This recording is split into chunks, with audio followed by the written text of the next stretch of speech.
Good evening and thank you for staying with us right here in Voice of the People 90.3 FM. And these are the top stories.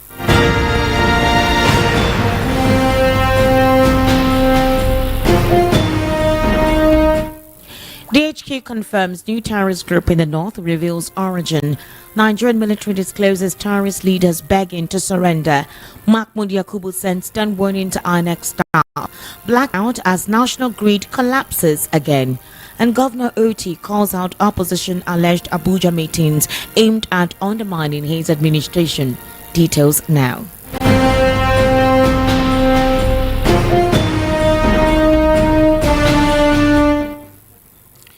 The news begins with the defense headquarters confirming the rise of a new terrorist group called Lukarawas, which is further escalating insecurity in Nigeria's northwest region.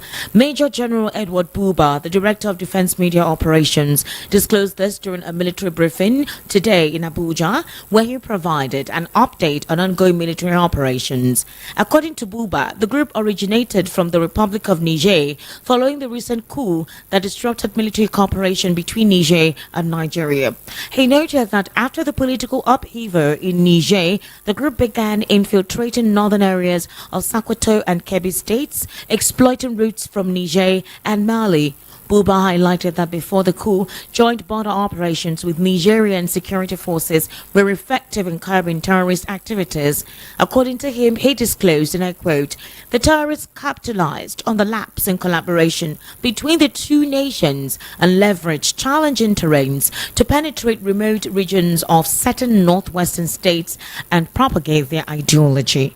He further explained that some local communities initially welcomed the group, mistaking their intentions, and failed to alert the military or security agencies about their presence. Major General Buba assured the public that military forces had intensified intelligence surveillance and reconnaissance efforts to weaken the group. He also mentioned that the terrorists continues to exploit undergoverned spaces to evade capture, hide, and intimidate residents. Meanwhile, the defense headquarters has also revealed that the military had opened its surrendering corridors to those who have expressed interest in surrendering. The Director of Media and Defense Media Operations, Edward Buba, made this known while briefing journalists on the military operations today in Abuja. Buba said some leaders of the terror groups operating in the North Central Zone have indicated interest in surrendering and laying down their arms. According to him, the terrorists knew that they could not match the military strength. He disclosed, and quote, "The options open to them is to surrender or be killed on the battlefield." Accordingly, some terrorist leaders, commanders and combatants have indicated surrender. We are opening a surrendering corridor for that purpose. In another development, Chairman of the Independent National Electoral Commission, Mahmoud Yakubu, has warned staff of the electoral body that dereliction of duty will not be tolerated in the upcoming Ondo State gubernatorials. Yakubu gave the warning on Thursday at the stakeholders meeting, which was briefly organized for the Ondo State gubernatorial elections currently on the way. Yakubu gave the warning today at the stakeholders meeting and talked about the fact that it was important for members of INEC to stay true to their duties without bias. He urged political parties to continue to restrain their supporters from any disruptive behavior. The chairman noted that INEC will further address the staff, including the electoral officers from the 18 local government areas on Friday.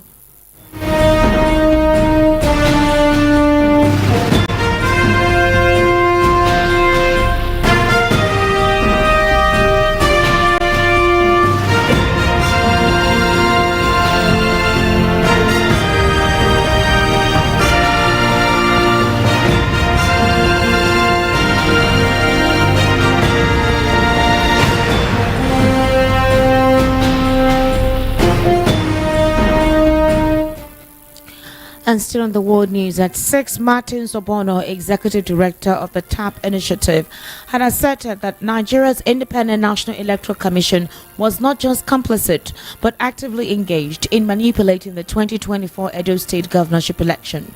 Speaking via a monitored television program, Obono shared what he described as irrefutable and shocking evidence implicating INEC in an alleged scheme that could destabilize Nigeria's electoral integrity. According to Obono, he stated that armed with a stack of documents, it highlighted significant inconsistencies between the certified true copies, that are CTCs, of polling unit results provided by INEC and the marching records posted on INEC's own Arab resort portal.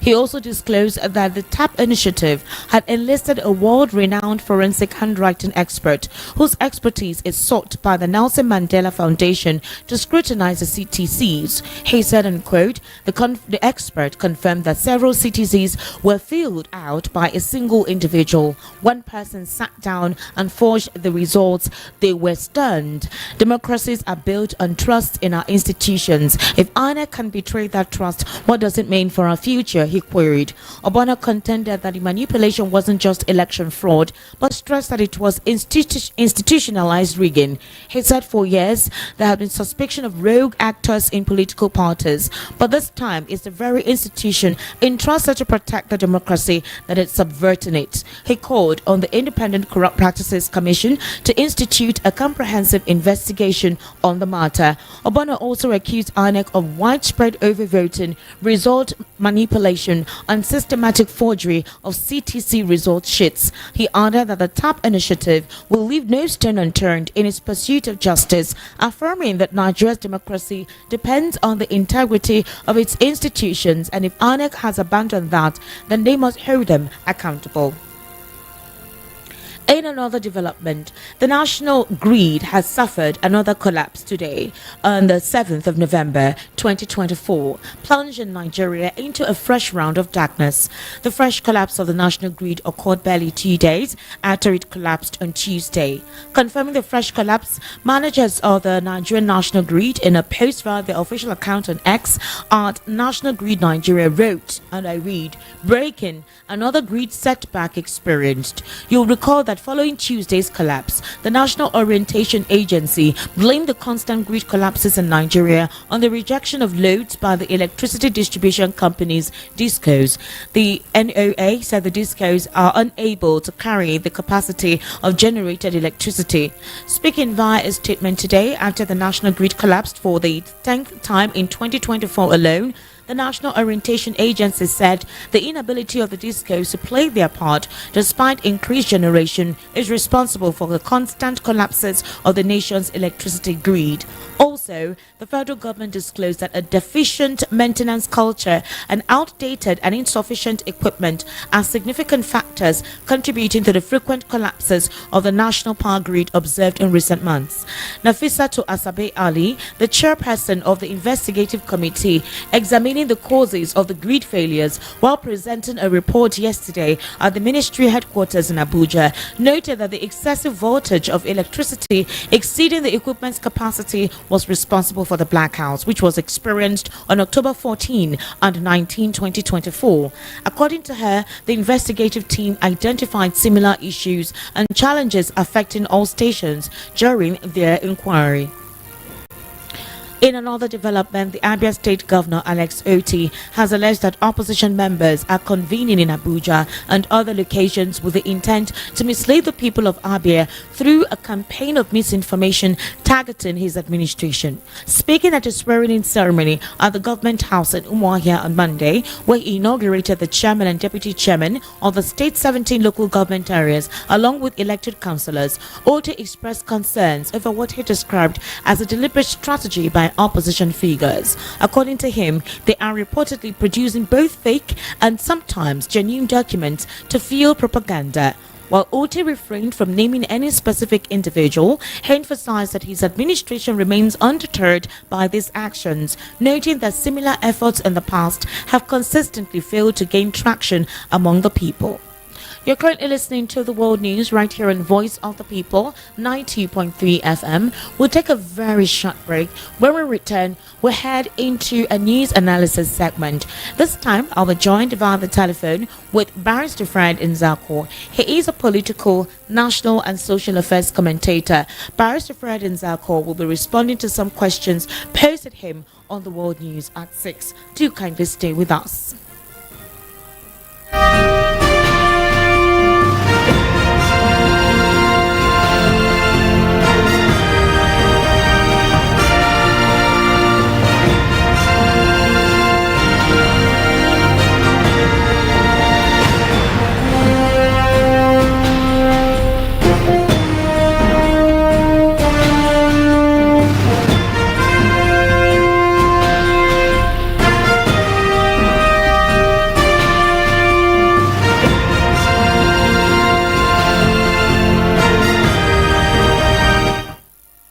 Barrister Fred Nzako, good evening and thank you for joining me on the World News at 6 today. Thank you. Good evening. Good evening. Barrister Fred Nzako, let's start off with INEC. Now, apparently, INEC is under fire as fraud allegations surface in Edo governorship election.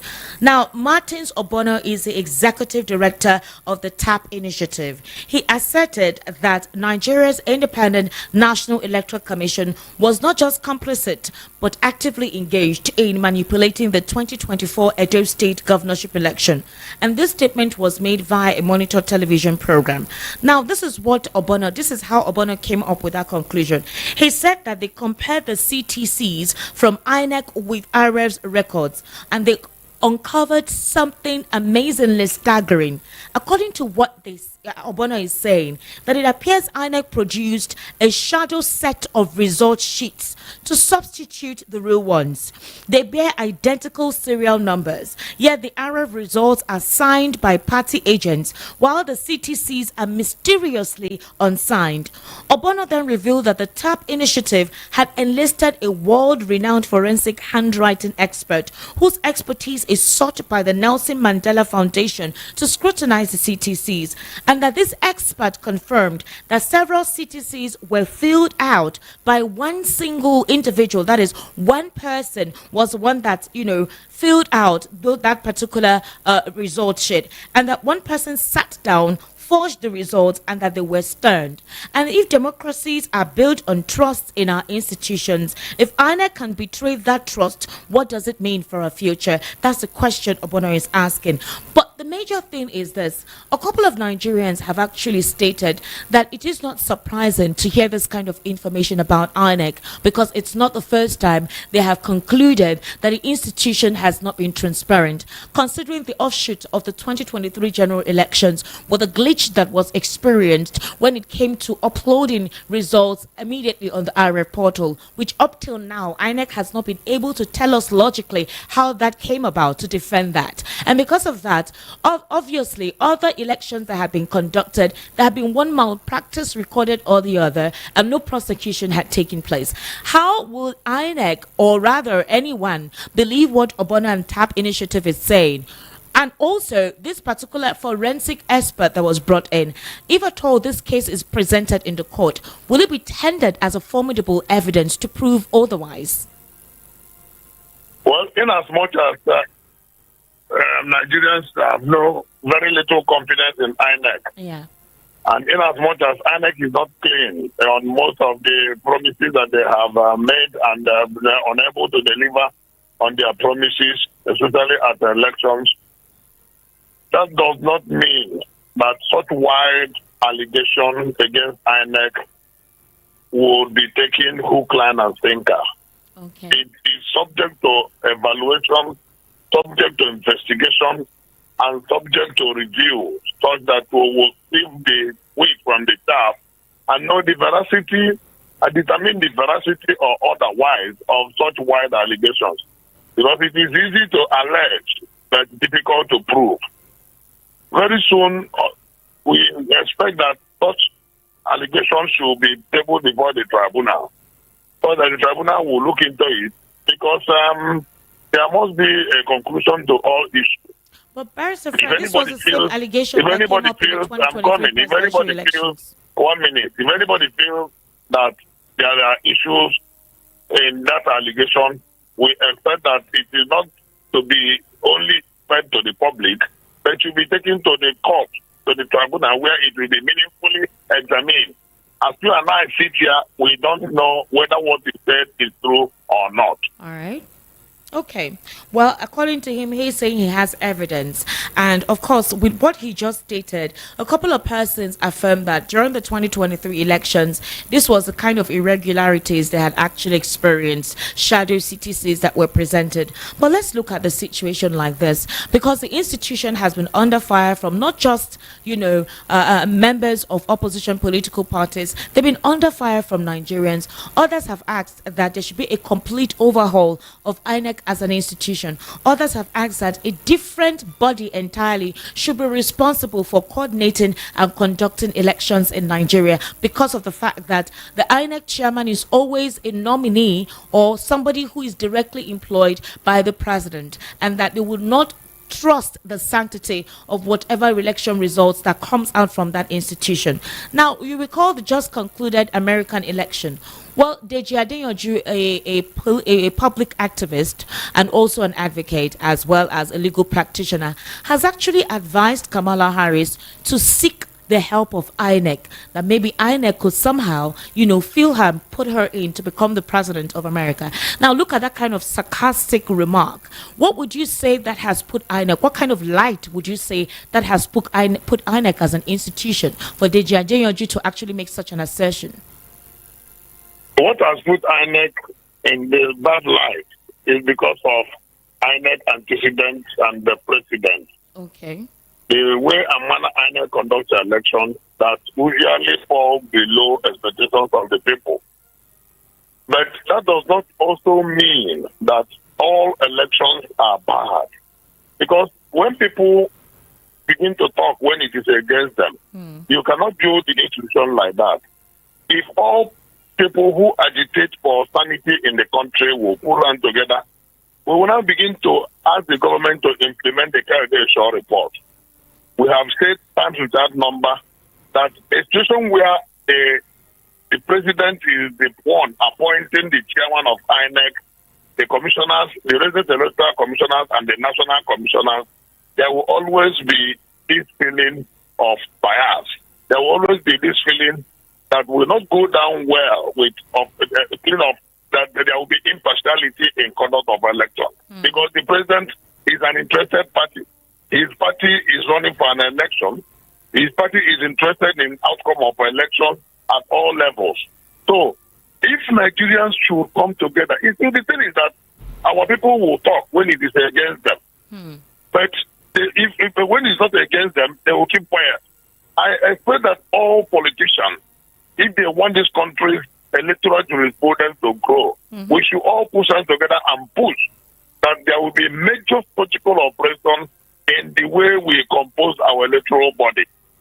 And until we do that, this suspicion will never go. It will never go. And then when we talk about deploying technology, it is the same politicians that will undermine the technological deployment in elections. Look, every politician is complicit of the failure of INEC. I say this boldly. It is not because it has outweak Mr. B.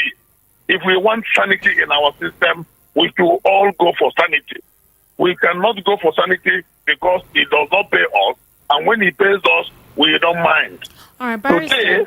Today, one party is at the center, others are crying.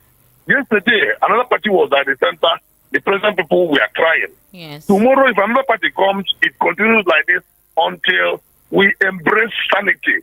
And when we embrace sanity, that's when the institutions will start growing and we begin to emulate America and the rest of them. Otherwise, we'll just be taunting ourselves and be running around in a vicious cycle.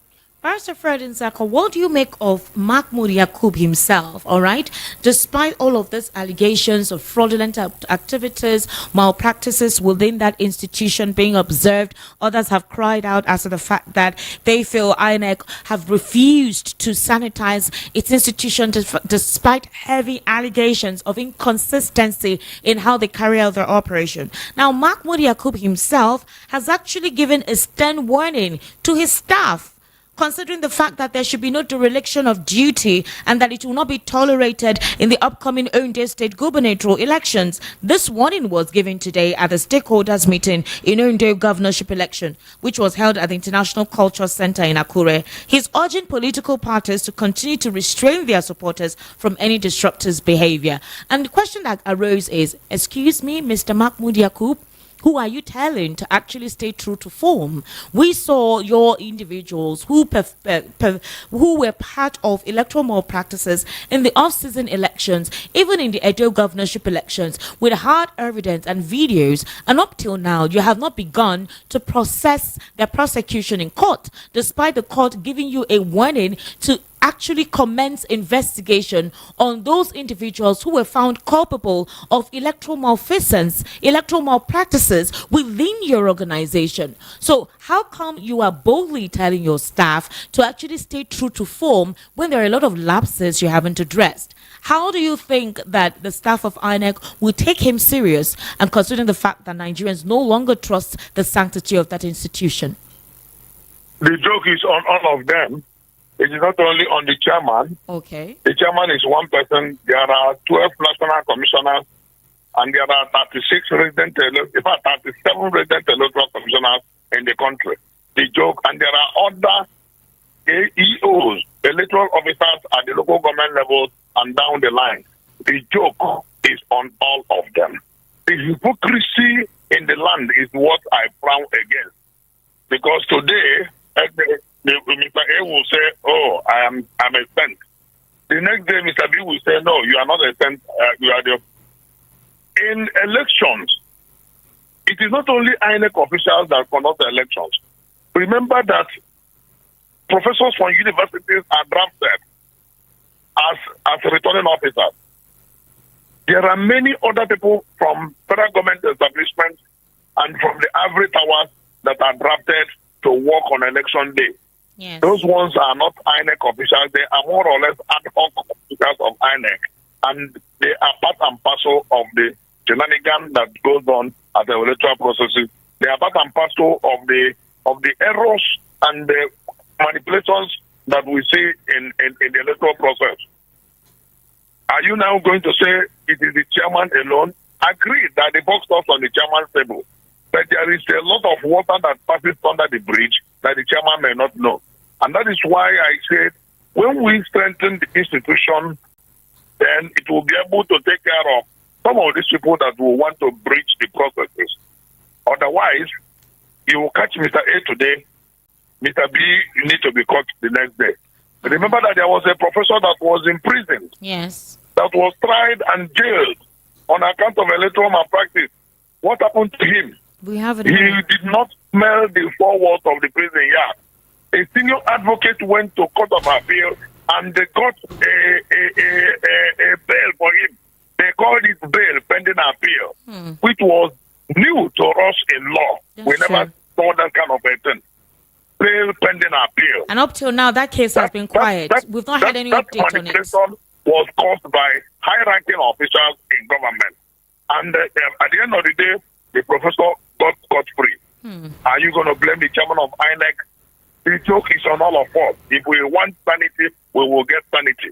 If we don't want sanity, we will continue to roll in the mud. It's quite unfortunate because we claim that we are in a civilized society.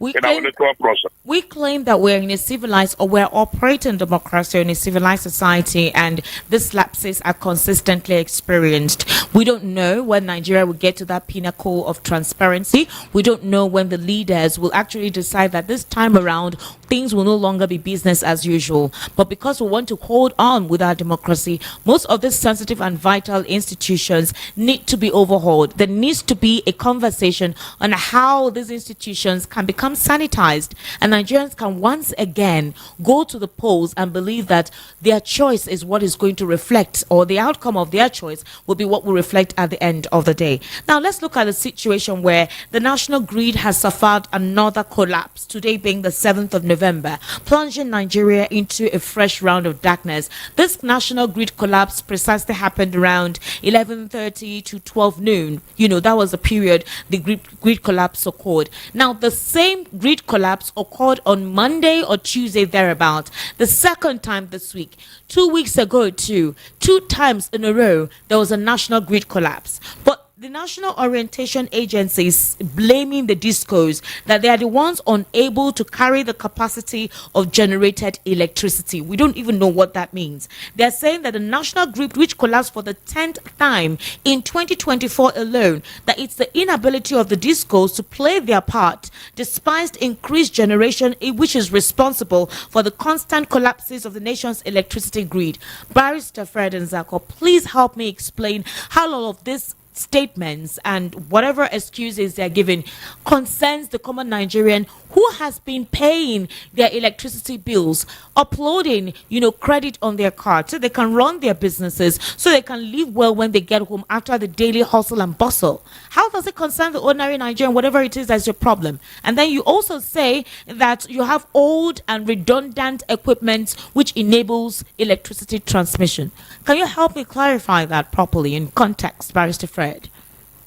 A statement by the National Orientation Agency blaming the disco of the collapse of the national grid is a very unfortunate, hypocritical statement.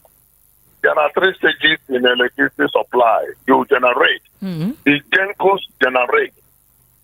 There is a middleman called the Transmission Company of Nigeria, the GCN, that will now take it off from the GENCOs and then release it down to the discos, the distribution companies, who now distribute to households and individuals who finally consume this energy. The weak link is the TCN, the Transmission Company of Nigeria. The generating companies have been privatized in a manner of speaking, or commercialized, and some of them work as PPP with federal government. The distribution companies are privatized. A lot of them are independent companies like the Ikeja Electric, the Eco Distribution, and the rest of them. The middleman who carries this transmission, which is called the GCN, is still in the hands of the federal government. It has not been privatized, it has not been commercialized, and it is that weak link that has obsolete equipment that is unable to connect that link. The chain snaps at the GCN end. And that is the truth. There are so many reasons they have been trying to adduce. One is they're talking about obsolete equipment that is not able to carry the new generation capacity of Nigeria, because Nigeria has been struggling to move from 3,500 megawatts of electricity generation to at least to 5,000. By the time they try to move to up to 7,000, the thing will collapse back. Because what they generate, they are unable to transmit. It's pure and simple. So why would they now come and say it is the discos? So if the TCN has weak links, if the TCN has obsolete equipment, if the TCN is suffering vandalization, remember that Nigerians go to even vandalize 33 kVA power line. That is a big one that will carry this transmission to the various places where they are needed. Barrister Fred, we recorded collapses before that vandalization was occurred. There will be drop in energy transmission. That is the major problem. Barrister Fred, before that vandalization, Barrister Fred, we had already recorded 4 electricity collapses, national grid collapses. Before this Shiroro vandalization in the north, we had already experienced about 4 times, more than 4 times, national grid collapses. But the thing is, at this point in time, at this juncture, we were thinking that when the president actually did a ministerial renewal in terms of shuffling his cabinet, he made some ministers step down and brought in other ministers. The persons were asking, why was Minister of Power Adelabu not part of those who were changed to another one? Because he's a person that was supposed to be responding to what transpired today concerning the fact that there was another electricity grid shutdown. So a lot of Nigerians are blaming the president for not being attentive enough or actually acting oblivious of certain things occurring in vital sectors of the Nigerian economy. And electricity and energy is one of those vital sectors that drives our economy. What say you on this? It is simplistic to say sack the minister. It is the duty of Mr. President to know whose minister is working well and who is not working well. We did not appoint those ministers, and then he who appointed must know who is serving his purposes. Mr. President set up a body within the presidency that will be assessing the performance of his appointee. If that body assesses the minister and said he is working hard, would you now say Mr. President must sack him? What body? The problem does not start and end with sack the minister or retain the minister. We are not saying the minister is performing excellently well, but I am saying that it is the duty of Mr. President to know whether the minister is serving the purposes or not. And then what is the main cause of all these problems? What are the causes? Like I was trying to explain to you, out of the three major segments of energy supply chain, anyone can cause the snap in the system and then the grid will collapse. That is what the experts have said. And I verily believe them. So we need to do so many things to ensure that our energy supply is top notch. Who are the we? Who are the we, Barrister? Who are the we? The federal government or Nigerians? The people who are running our system today are not the right people that will run it from around the world. There's a lot of political patronage in our energy sector, and that is why those who are in charge are not the experts or those who have the capacity or the technical know-how to be in charge. There's a lot of politics going on in the energy sector, and that is why we're having this continuous problem all around. We need to break that evil of politics to be able to move our energy sector forward. Barrister Fred, finally, before I let you go, there's a new terrorist group in town.